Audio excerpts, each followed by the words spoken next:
Msikilizaji, karibu tukujuze yale yaliyojiri kote ulimwenguni. Takriban watu 10 wameuawa kwa kupigwa risasi katika shule ya sekondari katika mji wa Graz nchini Austria. Watu kadhaa wakiwemo wanafunzi na walimu pia walijeruhiwa vibaya. Mshukiwa wa tukio hilo amefariki. Jamhuri mwa vyombo ana maelezo kwa kina. Maafisa wa Austria wanasema miongoni mwa hao karibu watu 10 waliofariki katika shambulio hilo ni walimu na wanafunzi, baadhi vijana walio katika umri wa miaka 14 hadi 18. Shambulio hilo lilifanyika mnamo saa 4 asubuhi saa za Austria katika shule moja ya daraja ya juu iliyoko mji uitwao Graz. Punde tu taarifa za shambulio hilo zilipotoka, polisi na wahudumu wengine wa dharura walizingira eneo hilo wakiwa kwenye magari kadhaa na hata helikopta.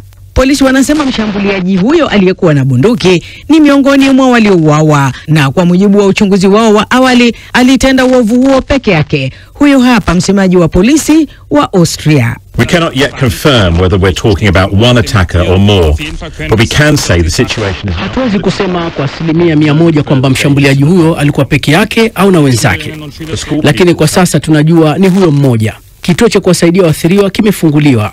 Tunachoweza kusema kwa hakika ni kuwa tumeidhibiti hali na kwamba hatari iliyokuwepo imeisha. Wanafunzi wameondolewa kutoka eneo hilo na kuwekwa katika hifadhi salama. Wazazi pia wametengewa sehemu yao, mahali pa kuwafariji.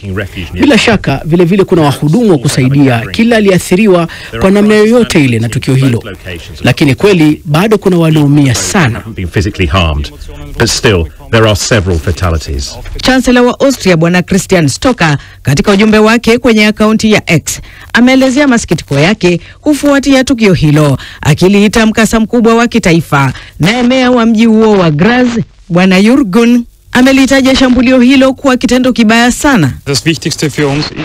Cha muhimu kwa sasa ni kuwa tumerudisha hali ya usalama katika shule husika, na sasa hamna hatari yoyote kwa umma, na mpaka sasa ushahidi tulionao ni kuwa mshambuliaji alikuwa huyo mmoja. Matukio ya uhalifu kama huo wa mtu kufiatulia wengine risasi kiholela ni nadra sana nchini Austria, kama ilivyo katika mataifa mengine ya Ulaya ya Kati. Pia kuna idadi ndogo tu ya silaha zinazomilikiwa na raia wa kawaida. Inakadiriwa kuwa 0.1% kwa kila raia 100,000. Hayo ni kwa mujibu wa utafiti wa miaka ya hivi majuzi 2021. Ukilinganisha na hali ilivyo Marekani, utafiti huo wa taasisi inayofuatilia masuala ya afya, umiliki wa bunduki miongoni mwa raia uko juu sana, katika 4.5 kwa kila wa Marekani 100,000. Hata hivyo, ukilinganisha na mataifa mengine ya Ulaya, tabia za kupenda umiliki bunduki nchini Austria bado ziko juu. Kwani kwa mujibu wa utafiti mwingine wa taasisi moja ya huko Uswizi, kuna raia 30 wanaomiliki bunduki kwa kila wa Austria 100. Na sasa tathmini za data hizo zinasema kuna ongezeko la matukio hayo ya ufiatulianaji risasi. Tukio la hivi karibuni ni Oktoba mwaka jana, ambapo meya wa mji wa kaskazini mwa nchi hiyo Austria alipigwa risasi pamoja na mtu mwingine. Mkuu wa kitengo cha kidiplomasia cha EU Bi Kaja Kallas ni miongoni mwa viongozi wa kimataifa waliotuma rambirambi zao kwa Austria. Jamhuri mwa vyombo, BBC. Wanapatholojia nchini Kenya wamesema kwamba mwanablogu Albert Ojwang aliyefariki akiwa mikononi mwa polisi mwishoni mwa juma hakujitoa uhai. Madaktari 5 ambao walifanya uchunguzi wa maiti wanasema kwamba Ojwang alifariki kutokana na majeraha ya kichwa, kubanwa shingo na majeraha mengi ya misuli. Awali polisi walisema kwamba Ojwang alipata majeraha hayo mwenyewe na hakuumizwa na mtu yeyote. Ojwang alikamatwa siku ya Jumamosi pamoja na vijana wengine kwa kutoa malalamishi kwenye mitandao ya kijamii dhidi ya naibu mkuu wa polisi wa Kenya. Huyu hapa Dr. Bernard Owino Midia akizungumzia hilo. Following the autopsy that we've just done for 5 of us, kufuatia upasuaji ambao tumeufanya, tulipata majeraha mabaya kichwani. Pia kulikuwa na dalili za kunyongwa shingoni. Pia viungo kadhaa vilikuwa na majeraha, ikiwemo kichwa, shingo na hata miguu. Haya ni majeraha ambayo alipewa na mtu mwingine kwa kupigwa. Hatukuamii hapa, tutafanya uchunguzi zaidi. Tumechukua sampuli kadhaa kutoka kwa mwili wa marehemu kwa uchunguzi zaidi. Investigative agencies to come up and with findings that can corroborate what we have just found. Naye rais wa chama cha wanasheria nchini Kenya LSK Faith Odhiambo vilevile alitoa maoni yake baada ya matokeo ya upasuaji kutangazwa. Hata kama inspekta mkuu wa polisi amewaachilia huru washukiwa waliokuwa wamekamatwa, tunataka kujua ni nani walioenda kumchukua kutoka Homa Bay, kwa sababu hatujui wapo waliteswa akiwa barabarani kabla ya kufika kwenye kituo cha polisi, kwa sababu hakuna aliyemwona hadi wakati baba yake alipojulishwa kuhusu kifo chake. Tunataka kuwaona hao maafisa wote wakiwa wamekamatwa na kujua sehemu zote alizopelekwa, ndipo tujue ushahidi wote umekusanywa vizuri.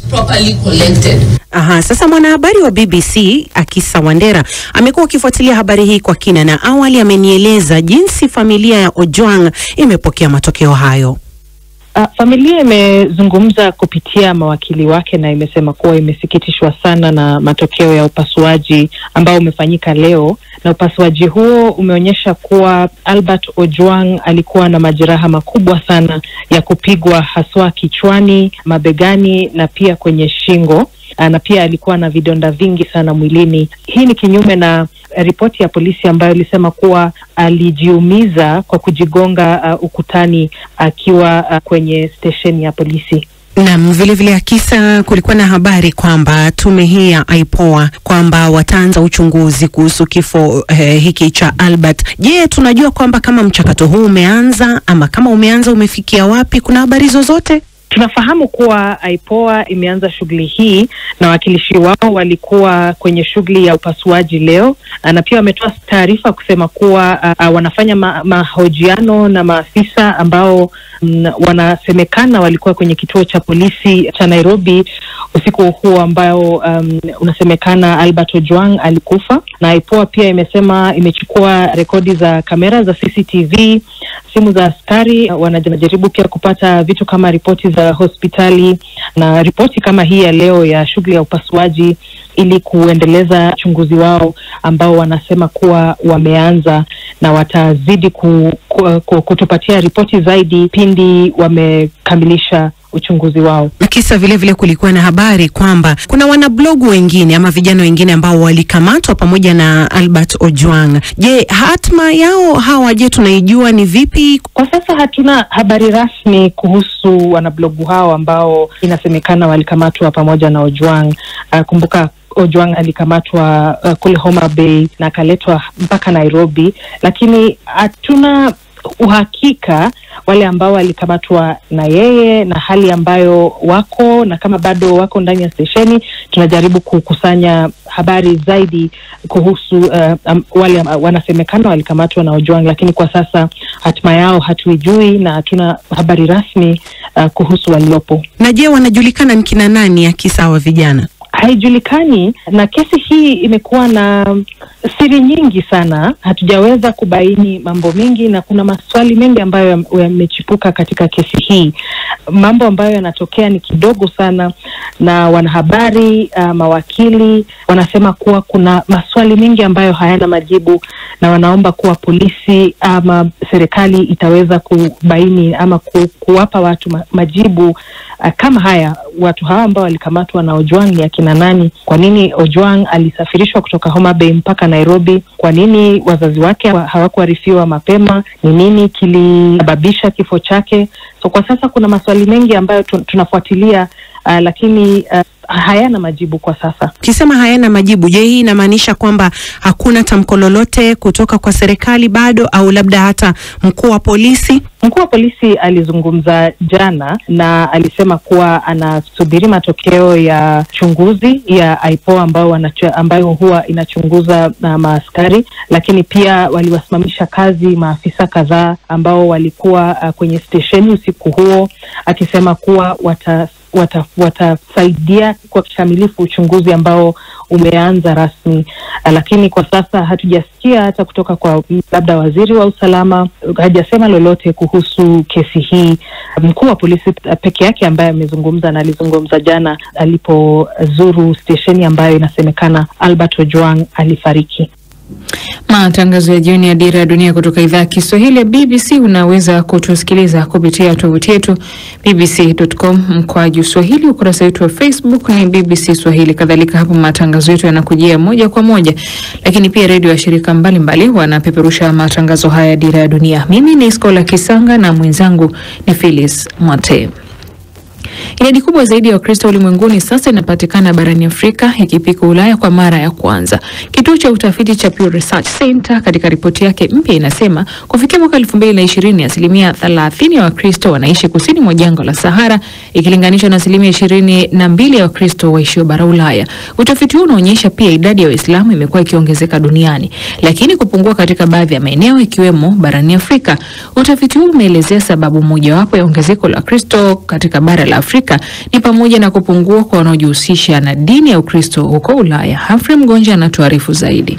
Wakristo watasalia kuwa kundi kubwa zaidi la kidini duniani. Hata hivyo, Wakristo wa madhehebu yote wanahesabiwa kama kundi moja, na hivyo kushindwa kuendana na ongezeko la idadi ya watu duniani tangu mwaka 2010 hadi 2020. Waislamu nalo ni kundi la kidini linalokuwa kwa kasi zaidi katika kipindi cha muongo mmoja, ambapo asilimia Waislamu imepanda kwa pointi 1.8 hadi kufikia asilimia 25.6. Wabudha ni kundi pekee kubwa la kidini linalopungua kwa idadi ya watu ikilinganishwa na muongo mmoja uliopita. Nao mpango wa idadi ya watu duniani umetoa takwimu za asilimia ya Wabudha kushuka kwa asilimia 0.8 hadi 4.1. Wahindu wanakuwa kwa idadi ya watu milioni 126 na kufikia bilioni 1.2, huku Wayahudi pia idadi yao imefikia milioni 14.8. Dini zingine zote kwa pamoja ikiwemo Wabahai, Wadaositi, Wajain, Wasiki ambao ni wafuasi wa dini za jadi na makundi mengine mengi zimekuwa sambamba na ongezeko la watu duniani. Kwa ujumla, asilimia 75.8 ya watu duniani wana dini fulani kufikia mwaka 2020. Waliosalia hawajulikani dini zao. Tangu mwaka 2010 asilimia ya watu duniani walio na dini imepungua kwa karibu pointi 1 ya asilimia kutoka asilimia 76.7, huku ukuaji wa kundi la wasiokuwa na dini ni wa kushangaza kwa sababu kundi hili lina upungufu wa idadi ya kizazi. Wastani wa umri wao ni mkubwa na wana viwango vya uzazi vya chini. Hata hivyo, watu wasio na dini wameendelea kukua kwa sababu watu wengi waliokuwa na dini, hasa Wakristo, wamekuwa wakiziacha dini zao. Ifahamike kwamba kati ya mwaka 2010 hadi 2020 asilimia ya watu duniani wanaoishi kusini mwa jangwa la Sahara imeongezeka hadi asilimia 14.3 na kufanya ongezeko la pointi 2, na walioko katika eneo la Mashariki ya Kati na Afrika Kaskazini idadi yao imeongezeka hadi asilimia 5.6 na kufanya ongezeko la pointi 0.5. Kusini mwa jangwa la Sahara sasa ni makazi ya idadi kubwa zaidi ya Wakristo duniani ikiipiku Ulaya. Mabadiliko haya yamesababishwa na tofauti katika viwango vya uzazi, Afrika ikiwa na viwango vya juu zaidi vya uzazi kuliko Ulaya, pamoja na ongezeko la watu kuacha Ukristo hasa Ulaya Magharibi. Mwaka 2010 Amerika Kaskazini ilikuwa kanda yenye Wayahudi wengi zaidi. Mabadiliko haya yanatokana na ongezeko la idadi ya Wayahudi nchini Israeli kutoka milioni 5.8 hadi milioni 6.8 kati ya mwaka 2010 na 2020 kupitia mchanganyiko wa ongezeko la asili na uhamiaji. Taarifa hiyo ya Humphrey Mgonja. Awali mwenzangu Regina Mziwanda alizungumza na Dr. Enoch Mliuka, mwanazuoni wa theolojia kutoka Tanzania. Kwanza ni kweli kwamba Ukristo unakuwa kwa kasi duniani na ni dini kubwa duniani, lakini pia dini ya Kiislamu ni dini ya pili kwa kukua kwa haraka. Ila kukua kwa dini yoyote, kwanza nikianza na Ukristo, kuna swala la waongofu wapya. Kuna jitihada za kuhubiri Injili, tunaita huduma za uinjilisti zinafanyika. Kwa hiyo zile huduma za uinjilisti au charismatic movements ambazo zinafanyika katika nchi hizo zinachangia watu kuamini neno la Mungu halafu na baadaye kuongoka katika dini hizo. Lakini jambo la pili ni kuzaliana.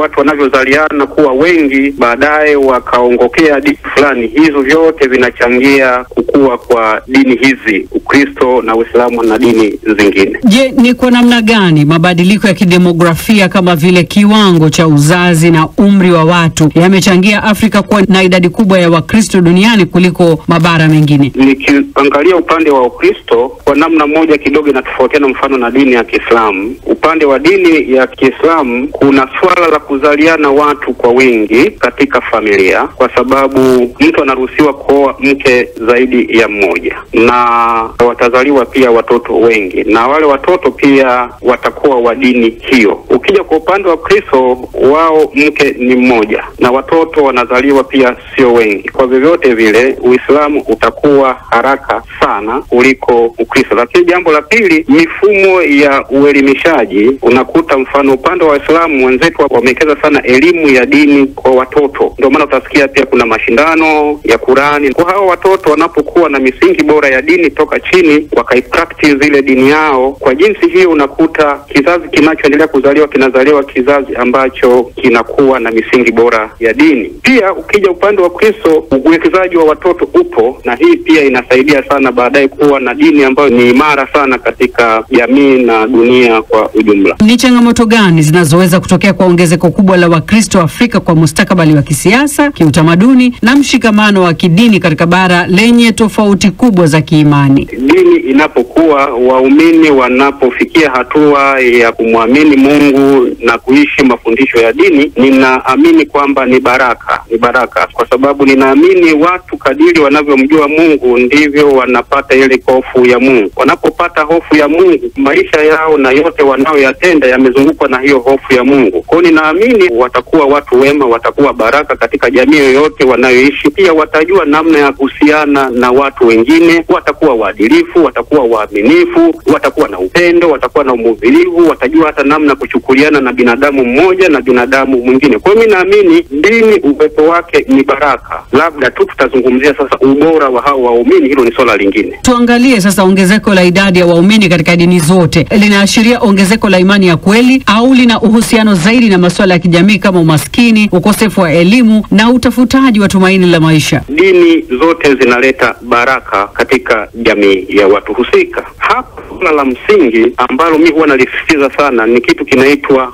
wingi wa waumini na ubora wa waumini. Inaitwa quality and quantity. Hiki ndio kitu cha kuzungumza, sababu unaweza kuwa na idadi kubwa ya watu ambao hawana misingi bora ya neno la Mungu, lakini ukawa na waumini wachache wenye misingi bora ya neno la Mungu. Kwa sababu gani? Katika mambo haya ya imani wako watu wengine ni mashabiki wa kidini, lakini pia wako waumini wa kidini. Wako watu ambao wao wanafuata watu na imani yao wameiweka kwa watu, lakini wako waumini wa kweli ambao wao imani yao wameiweka kwa Mungu na wanachokifuata kwenye hizao ni Mungu, na wanatazamia dini iwaelekeze, iwaongoze katika kufanya mambo mema, lakini pia kufanya mambo ya kimungu hapa duniani. Kwa hiyo swala ni ubora wa waumini. Kwa hiyo hizi dini zote ziwekeze nguvu kubwa katika kufundisha waumini wake neno la Mungu, likae kwa wingi ndani ya hawa waumini ili hawa waumini wafanyike bora. Ubora wa waumini utatokana na jinsi wanavyofundishwa katika usahihi na ukweli wa neno la Mungu.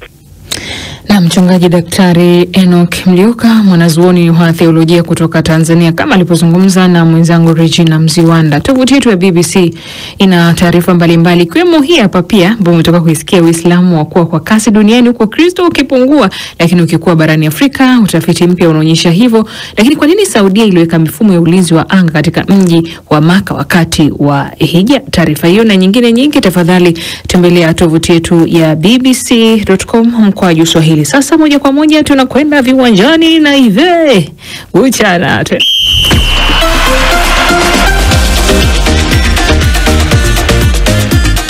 Naam, Tottenham wameanza mazungumzo na Brentford kuhusu kocha wao mkuu Thomas Frank kufuatia kutimuliwa kwa Ange Postecoglou. Mdenmark huyo mwenye umri wa miaka 51 ameibuka kama mshindani mkuu kuchukua nafasi ya Postecoglou. Brentford itakuwa na haki ya kulipwa fidia kwa ajili ya Frank huku vyanzo vikionyesha kuwa ingegharimu Tottenham zaidi ya pauni milioni 10 kumondoa kwenye mkataba wake ambao utaendelea hadi mwaka 2027. Pesa hizo zinaweza kuongezeka kulingana na wafanyakazi wangapi ambao Frank ataamua kuja nao ikiwa ataitwa bosi wa Spurs. Postecoglou alitimuliwa Ijumaa, siku 16 baada ya kuiongoza Tottenham kushinda katika fainali ya ligi ya Europa, ikiwa ni taji lao la kwanza kuu kwa miaka 17.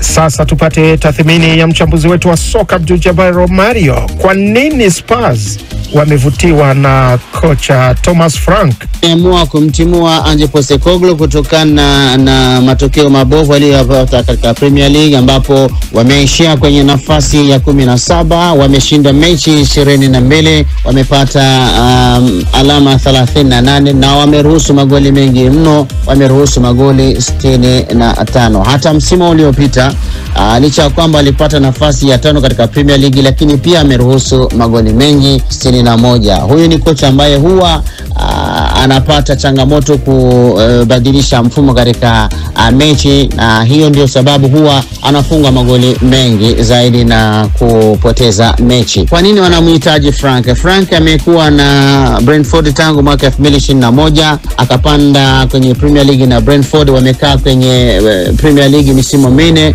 na msimu huu waliambulia kwenye nafasi ya 9 na alama 56. Ukiangalia wachezaji ambao amewanoa, amepandisha kiwango chao. Nitatoa mfano wa Bryan Mbeumo ambaye amefunga magoli 20, Kevin Schade ambaye amefunga magoli 11 pamoja na Owane Wissa ambaye amefunga magoli 19. Ukiangalia vikosi vyote viwili, Spurs wana kikosi kizuri zaidi, lakini kutokana na kocha ambaye alikuwa na ubovu wake katika Premier League, naamini kwamba huyu bwana anaweza kuwa chaguo sahihi upande wa Spurs. Akiwa na wachezaji wazuri, ni kocha ambaye pia umahiri wake anaweza kubadilisha mfumo mara 2 mara 3 katika mechi moja. Naamini kwamba huyu kocha ataweza kupandisha kiwango cha Spurs. Kumbuka kwamba Spurs waliwatimua makocha wenye majina: Pochettino, Mourinho, Antonio Conte, labda nikitaja hao.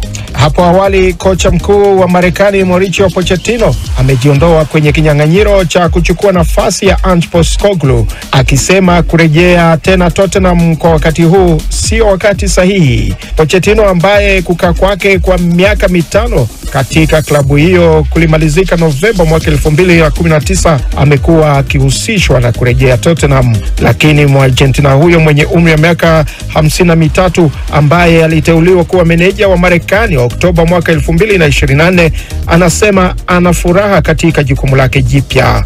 Pochettino alikuwa akizungumza baada ya Marekani kuchapwa mabao 2-1 na Uturuki. Marekani ni mwenyeji wa kombe la dunia la mwaka 2026 pamoja na Canada na Mexico. Nikamilishe na Borussia Dortmund wamekubali mkataba na Sunderland kumsaini Jobe Bellingham kwa pauni milioni 26.9 pamoja na pauni milioni 4.2 kama nyongeza. Kiungo huyo mwenye umri wa miaka 19 alikuwa amepata ofa kutoka kote Ulaya, lakini ni Dortmund, nyumba ya zamani ya kaka mkubwa Jude Bellingham, ambao wanatazamiwa kupata saini yake. Bellingham ameichezea Sunderland tangu mwaka 2023 na kuisaidia kupanda ligi kuu msimu uliopita. Mchezaji huyo wa kimataifa wa England alianza uchezaji wake katika klabu ya Birmingham City akipitia academy kabla ya kuchezea klabu hiyo kwa miaka 2. Mwisho wa makala ya spoti. Jina langu ni Ive Buchana.